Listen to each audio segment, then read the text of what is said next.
Hello everyone, आज date है 29 नवंबर। लेकिन हम 2 दिन का करंट अफेयर कवर करेंगे, 28 और 29 नवंबर का। तो जो भी मोस्ट इंपॉर्टेंट करंट अफेयर बन सकता है हमारे एग्जाम के लिए, उस सबको हम यहाँ पे कवर करेंगे। तो सबसे पहले वीडियो की शुरुआत हम करते हैं कोटेशन से। तो आज का कोटेशन है, माना दुनिया बुरी है, सब जगह धोखा है, किंतु हम तो अच्छे बने, हमें किसने रोका है। यानी कि सोसाइटी अगर आपके पास अच्छी नहीं है, लोग आपके पास जो है अच्छे नहीं हैं, तो आपको उससे ज़्यादा इफेक्ट नहीं पड़ना चाहिए। आपको अपनी तरफ से अच्छा बनना है, आपको अपने साइड से व्यवहार अच्छा दिखाना है। यानी कि आप अगर अच्छा माहौल चाहते हो तो उसकी शुरुआत आपसे ही करनी पड़ेगी। जब आप खुद अच्छा बनोगे तो फिर आपको देख करके लोग अच्छे बनेंगे। आपको किसी ने नहीं रोका है कि आप उसके जैसा बन जाइए, ओके, या फिर आप ऐसा ही व्यवहार करिए। वो सब आप पे डिपेंड करता है कि आपको कैसा व्यवहार करना है, और जैसा आप व्यवहार करोगे, अच्छे से रहोगे, तो फिर लोग आपके पास आमने सामने जो रहेंगे वो अच्छे से रहेंगे। ओके दोस्तों, आपने बहुत अच्छा लाइन सुना होगा कि अगर आपको कोई गुस्सा दिलवाना चाह रहा है और आप अगर गुस्से हो गए तो फिर आप कहाँ से अच्छे हुए, है ना। यानी कि आप अपने आप को हमेशा मेंटेन करके रखो, कोई भी सामने से आकर के आपका जो व्यक्तित्व है उसको ख़राब ना कर सके। ओके, तो जब आप अच्छे रहोगे तो आपके आसपास की सोसाइटी अपने आप अच्छी बनने लगेगी। तो इसको ध्यान में रखिएगा। चलिए देखते हैं डेली की तरह आज भी हमारा चैलेंज क्या क्या है दोस्तों। तो सिंपली आपको ये 5 टास्क फॉलो करना है खुद को ईमानदारी के साथ, और जो नंबर मिलेगा वो कमेंट करके बताना है कमेंट सेक्शन में। मिनिमम 21 डेज तक फॉलो करिए, आपके पास बहुत अच्छा रूटीन बन जाएगा जो आपको किसी भी एग्जाम को इजीली क्रैक करने में मदद करेगा। इसको फॉलो करिए, क्योंकि इसको फॉलो करने में बस 1% ही सफल हो रहे हैं। तो हम सबको मिलकर के उस 1% में आना है, एट एनी रेट। ओके, तो कोई समस्या है इसको फॉलो करने में तो आप कमेंट करिए, हम आपकी बिल्कुल मदद करेंगे। तो चलिए देखते हैं आज का सभी मोस्ट इंपॉर्टेंट करंट अफेयर क्या क्या है दोस्तों। तो आज का सबसे पहला प्रश्न है कि राष्ट्रीय अभियान जिसका नाम है बाल विवाह मुक्त भारत का शुभारंभ कौन किया है। तो कौन सा अभियान है ये, बाल विवाह मुक्त भारत। तो कौन किया है शुभारंभ दोस्तों, सामने यहाँ पे ऑप्शन है। तो ये शुरू किया गया है अन्नपूर्णा देवी जी के द्वारा। कौन शुरू किया है, सी अन्नपूर्णा देवी जी। देखिए दोस्तों इसके बारे में क्या है ये, केंद्रीय महिला और बाल विकास मंत्री अन्नपूर्णा देवी। आपको यहाँ पे ध्यान देना है कि ये कौन सी मंत्री हैं, अन्नपूर्णा देवी जी केंद्रीय महिला और बाल विकास मंत्री हैं। इन्होंने नई दिल्ली में राष्ट्रीय अभियान बाल विवाह मुक्त भारत का शुभारंभ किया है। ओके, तो इसका लक्ष्य क्या है, बाल विवाह को समाप्त करना है और लड़कियों के लिए शिक्षा, स्वास्थ्य और सुरक्षा सुनिश्चित करना है। ये लक्ष्य है इस अभियान का, और साथ ही साथ कार्यबल में महिलाओं की भागीदारी और सामाजिक प्रगति की भूमिका पर जोर देना है। दोस्तों ये बहुत ही मोस्ट इम्पॉर्टेंट है कि कार्यबल में महिलाओं की भागीदारी। यहाँ पे ये बात हो रहा है कि अगर एक देश मान लीजिए 100% काम कर रहा है, अगर उस देश में सिर्फ 50% लोग यानी कि सिर्फ पुरुष लोग अगर सब काम करेंगे तो वो देश आगे नहीं बढ़ेगा। जब तक वहाँ पे जो 50% और महिलाएं भी हैं वो अगर कदम से कदम मिलाकर के साथ में नहीं चलेंगी, तब तक वो देश आगे नहीं बढ़ेगा। दोस्तों ये लाइन कहते थे कौन, स्वामी विवेकानंद जी, कि अगर किसी भी देश को आगे बढ़ना है तो महिलाओं को पुरुष के साथ कदम मिलाकर के आगे आना पड़ेगा, तभी उस देश की प्रगति हो सकती है। तो इसीलिए कार्यबल में महिलाओं की भागीदारी बढ़ाना है, इसका लक्ष्य है बाल विवाह मुक्त भारत का। दोस्तों ये कार्यक्रम के साथ साथ हम बाल विवाह मुक्त पोर्टल भी लॉन्च कर रहे हैं। तो एक पोर्टल भी बन रहा है जहाँ पे अगर मान लो कोई कहीं पे बाल विवाह हो रहा है तो लोग इस पर शिकायत कर सकते हैं। और दोस्तों ये हो रहा है बाल विवाह से संबंधित, तो 1930 में एक अधिनियम आया था, शारदा अधिनियम। इसमें सबसे पहले ये नियम बना था कि आयु जो बालक का है वो 18 साल होगा शादी करने का मिनिमम, और जो लड़कियों का आयु होगा मिनिमम वो होगा 14 वर्ष। तो ये कौन सा अधिनियम है, शारदा अधिनियम 1930 में आया था। तो ये मोस्ट इम्पॉर्टेंट है, आपको ध्यान देना है। तो ये तो हो गया 18 और 14 वर्ष। फिर इसके बाद बाल विवाह निषेध अधिनियम आया आज़ादी के बाद 2006 में। तो इसमें क्या हुआ, इसमें 18 साल से कम उम्र की लड़की या 21 साल से कम उम्र के लड़के की शादी को क्या माना गया, बाल विवाह।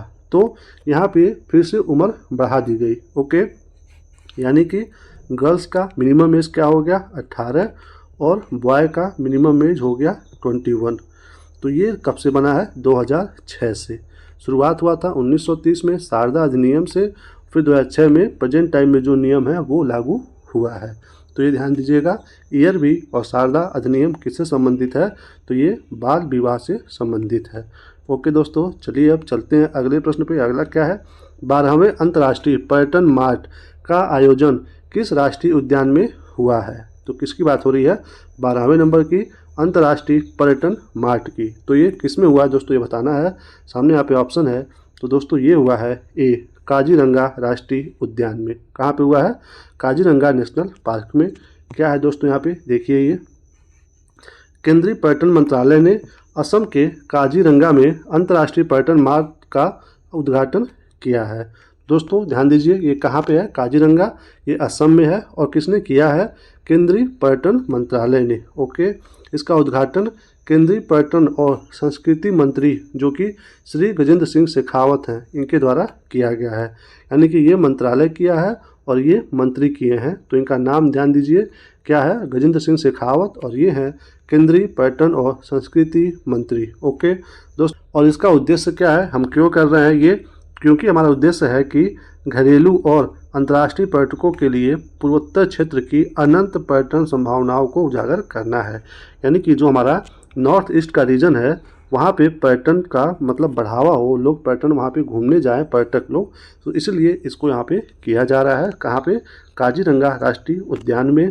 तो दोस्तों इसके बारे में भी देख लीजिए, ये 1974 में बना था राष्ट्रीय उद्यान, और 2007 में ये क्या घोषित किया गया था, टाइगर रिजर्व, और 1985 में ये यूनेस्को का साइट बन गया था। दोस्तों बात हो रहा है इसका, तो एग्जाम में हमारे आता है कि भारत में कौन से नेशनल पार्क में एक सींग वाला गैंडा पाया जाता है।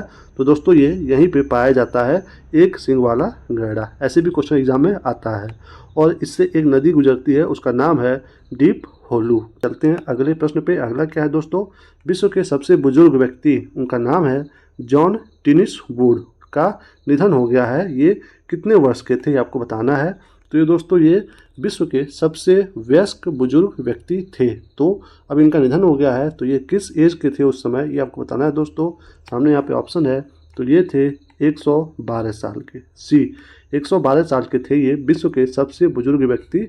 नाम है जॉन टिनिस वुड। देखिए दोस्तों यहाँ पे कि 112 वर्ष की आयु में इनका निधन हुआ है, और ये विश्व के सबसे बुजुर्ग व्यक्ति थे, और इंग्लैंड के ये निवासी थे। यहाँ पे इनकी फ़ोटो है, और इनके नाम ये गिनीज वर्ल्ड रिकॉर्ड था विश्व का सबसे बुजुर्ग व्यक्ति होने का।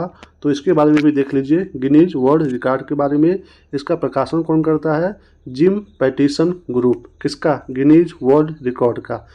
और प्रकाशन का स्थल कहाँ पे है, कहाँ पे प्रकाशित होता है ये, यूनाइटेड किंगडम में, यानी कि इंग्लैंड में। और ये प्रकाशित कब से हो रहा है, 27 अगस्त 1955 से। वर्ल्ड रिकॉर्ड जिसका नाम है गिनीज वर्ल्ड रिकॉर्ड। ओके चलिए दोस्तों चलते हैं अगले प्रश्न पे। अगला क्या है, चर्चा में रहा रियाद संधि का संबंध किस क्षेत्र से है। तो कौन सी संधि की बात हो रही है, रियाद संधि। तो बताइए ये किस क्षेत्र से संबंधित है।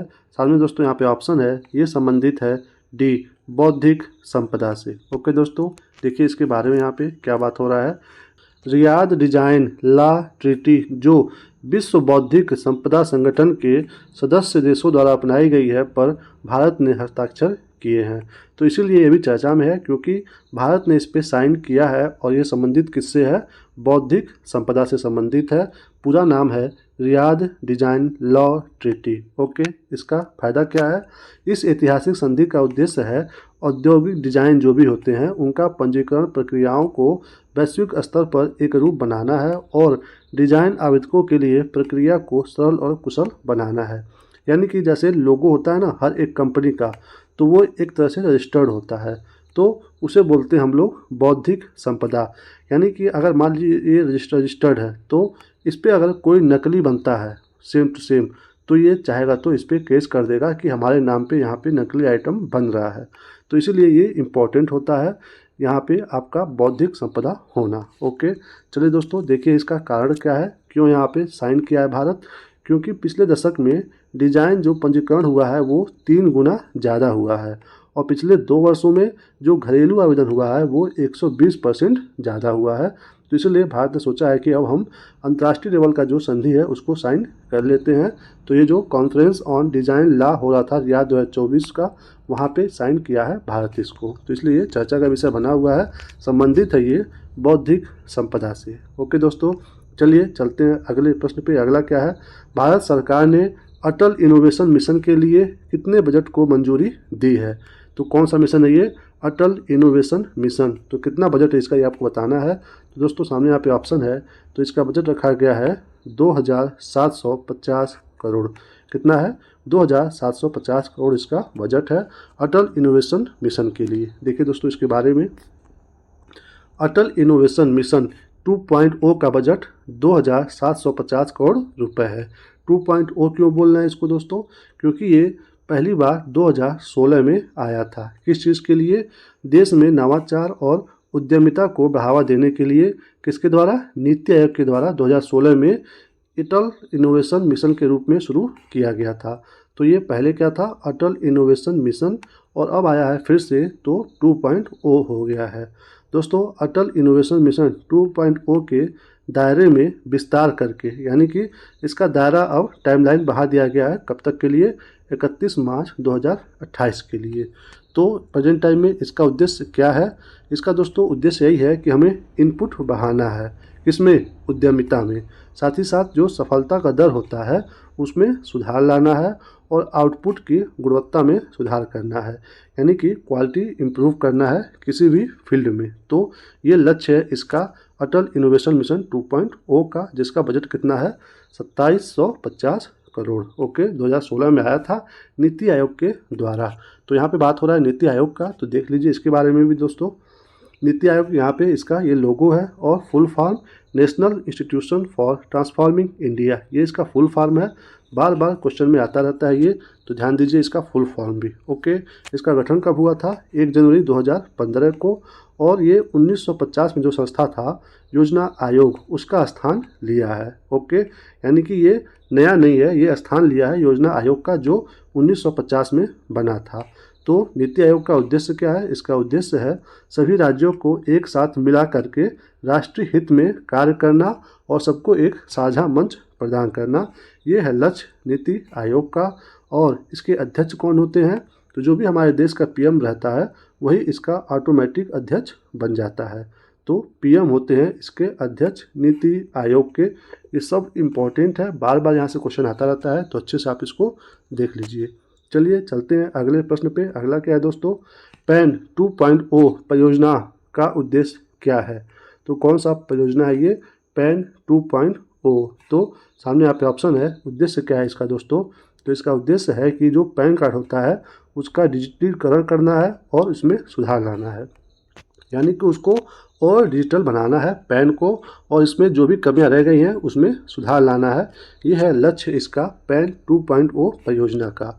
देखिए इसके बारे में दोस्तों, यहाँ पे ऐसे होता है पैन कार्ड, आपको पता ही होगा। ओके, इस परियोजना का उद्देश्य है नवीनतम तकनीक को अपनाकर पैन का जो सेवा है उसमें गुणवत्ता मतलब और इम्प्रूव करना है। पैन 2.0 में नए पैन कार्ड जारी किए जाएंगे, जिसमें नया चीज़ क्या हो रहा है, इसमें QR कोड लगाया गया है। ये इसमें नया इम्प्रूवमेंट हुआ है।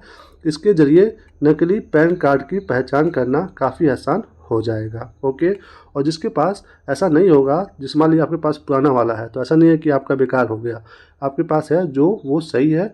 अब जो बनेगा उसमें ये QR कोड होगा जो कि असली और नकली की पहचान करने में ज़्यादा मदद करेगा। दोस्तों यहाँ पे बात हो रहा है पैन कार्ड का। तो ये सबसे पहली बार कब बना था, तो पैन का विचार भारत सरकार द्वारा 1972 में प्रस्तुत किया गया था। ओके, तो उस समय क्या था, वैकल्पिक था कि आप चाहो तो बनवाओ चाहे ना बनवाओ। लेकिन 1976 में क्या किया गया, सभी करदाता यानी कि जो भी टैक्स भरते हैं लोग, उनके लिए ये अनिवार्य कर दिया गया। यानी कि स्टार्टिंग में वैकल्पिक था, आप चाहो बनवाओ या ना बनवाओ। 1976 से ये हो गया कि अगर आपको टैक्स भरना है तो आपको ये भरवाना बहुत ज़रूरी है। तो इसलिए ये पैन कार्ड अब अस्तित्व में है। दोस्तों यहाँ पे देखिए, ये नंबर होता है, 10 अंक का होता है। इसमें कुछ अंक होते हैं और कुछ अल्फ़ाबेट होते हैं। यहाँ पे देखिए, तो 10 अंक होते हैं, ये भी आपको पता होना चाहिए। चलिए दोस्तों चलते हैं अगले प्रश्न पे। अगला क्या है, केंद्र सरकार ने राष्ट्रीय प्राकृतिक खेती मिशन के लिए कितने करोड़ का बजट निर्धारित किया है। तो ये कौन सा मिशन है दोस्तों, ये है नेचुरल फार्मिंग से रिलेटेड एक मिशन जिसका नाम है राष्ट्रीय प्राकृतिक खेती मिशन। तो इसका बजट कितना है ये बताना है आपको। सामने यहाँ पे ऑप्शन है दोस्तों, तो इसका बजट रखा गया है बी, यानी कि 2481 करोड़ रुपए है इसका बजट नेचुरल फार्मिंग के लिए। देखिए दोस्तों यहाँ पे इसके बारे में केंद्रीय मंत्रिमंडल ने राष्ट्रीय प्राकृतिक खेती मिशन के लिए 2481 करोड़ रुपए का बजट दिया है। यहाँ पे देखिए दोस्तों फोटो। तो इसका मकसद क्या है, किसानों को रासायनिक खेती से दूर करके प्राकृतिक खेती की ओर ले जाना है। यानी कि जो भी आज हम खाद डाल करके खेती करते हैं उसको हटा करके नेचुरल खेती की तरफ लेकर जाना है। क्यों, फ़ायदा क्या होगा इससे, प्राकृतिक खेती से मिट्टी की जो सेहत है उसमें सुधार होगा, जो जैव विविधता है उसमें बढ़ावा मिलेगा, साथ ही साथ जो जलवायु परिवर्तन है उसके प्रति ये लचीला होता है। क्या, नेचुरल फार्मिंग, यानी कि ये इन्वायरमेंट से रिलेटेड होता है, उसके फ्रेंडली होता है। और दोस्तों ये योजना कब तक चलेगा, तो ये जो 15वां वित्त आयोग है 25 से 26 तक चल रहा है, उतना टाइम तक ये भी चलेगा। और इसमें और क्या क्या होगा, इसमें 10,000 जैव आदान संसाधन केंद्र यानी कि BRC बनाया जाएगा, स्थापित होगा, और साथ ही साथ 2,000 मॉडल प्रदर्शन फार्म बनाया जाएगा। तो इसका एक और लक्ष्य ये भी है। बात हो रहा है जैविक कृषि का, तो भारत में जो जैविक खेती शुरू हुआ था, कब हुआ था, ये 2016 में हुआ था। कौन सा पहला राज्य था जो इसको अपनाया था, तो वो था दोस्तों सिक्किम। यानी कि जैविक खेती प्रारंभ करने वाला पहला राज्य कौन है, सिक्किम है, जो जनवरी 2016 में शुरू किया था। और ये भारत का पहला 100% जैविक राज्य बन गया था। तो ये भी एग्जाम में बार बार आता है, तो मोस्ट इम्पॉर्टेंट है। चलिए दोस्तों चलते हैं अगले प्रश्न पे। अगला क्या है, किस देश ने खाद्य विषाक्तता को लेकर राष्ट्रीय आपदा घोषित की है। तो किसको लेकर के, खाद्य विषाक्तता को, तो कौन से देश में राष्ट्रीय आपदा घोषित हुआ यह बताना है। दोस्तों सामने यहाँ पे ऑप्शन है, तो ये हुआ है दक्षिण अफ्रीका में। कहाँ पे हुआ है, दक्षिण अफ्रीका में।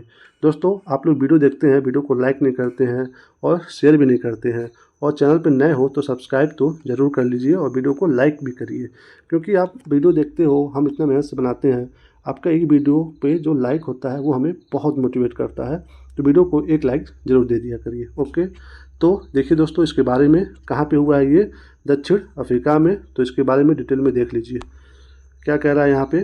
दक्षिण अफ्रीका ने खाद्य जनित बीमारियों को राष्ट्रीय आपदा घोषित कर दिया है। तो किसने किया है, दक्षिण अफ्रीका ने। हाल ही में खाद्य विषाक्तता के मामलों में वृद्धि के बाद यह कदम उठाया गया है।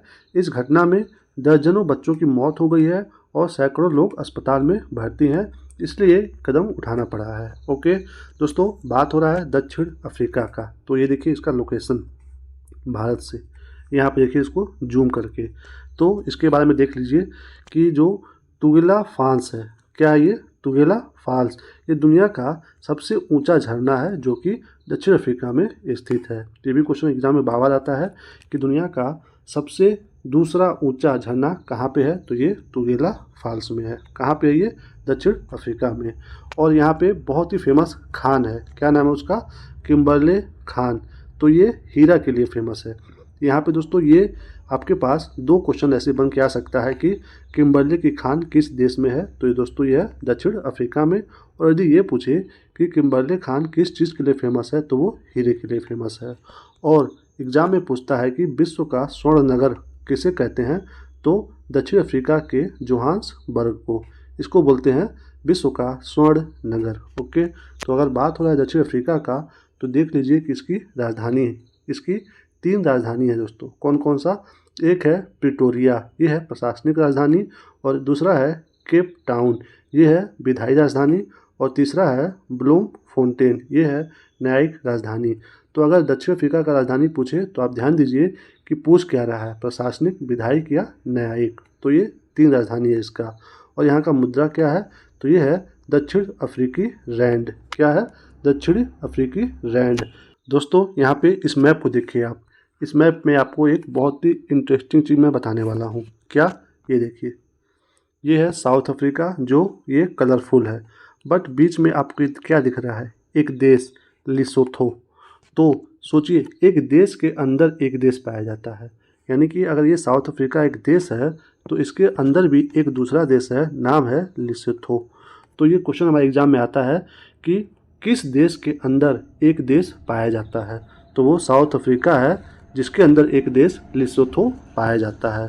तो ये मोस्ट इम्पॉर्टेंट है, ये भी एग्जाम में बार बार आता रहता है। दोस्तों यहाँ पे बात हो रहा है दक्षिण अफ्रीका का, तो हमारे एक इंडियन हिस्ट्री यानी कि जो हमारा आधुनिक इतिहास है उसमें एक क्वेश्चन आता है कि अफ्रीका से गांधी जी भारत किस सन में आए हैं। तो ये आपको पता है कब आए थे दोस्तों? वो 1915 में आए थे। एग्जाम में बार बार पूछता है कि अफ्रीका से गांधी जी कब वापस आए थे भारत, तो 1915 में आए थे। और आपको यहाँ पे कमेंट में एक आंसर बताना है। क्वेश्चन ये है कि गांधी जी जब भारत आए थे तो उन्होंने सबसे पहला कौन सा आंदोलन चलाया था और किस सन में चलाया था। तो उनका पहला आंदोलन और किस वर्ष में था, ये आपको बताना है गांधी जी का, जब वो 1915 में अफ्रीका से भारत आए थे। ओके, तो कमेंट करके आप जरूर बताइएगा। इसी के साथ दोस्तों वीडियो को यहीं पे हम समाप्त करते हैं। Thank you for watching. इस वीडियो से आपकी थोड़ी सी भी जानकारी बढ़ी हो, थोड़ी सी भी, तो प्लीज़ चैनल को सब्सक्राइब जरूर करिए, वीडियो को लाइक करिए, शेयर करिए और कमेंट करके बताइए कि आपको हमारा वीडियो कैसा लगा, अच्छा है बुरा, जैसा भी लगा हो आप खुल करके बता सकते हैं कमेंट सेक्शन में। अपना ख्याल रखिए, मुस्कुराते रहिए। मिलेंगे हम आपको अगले वीडियो में, तब तक के लिए जय हिंद, वंदे मातरम।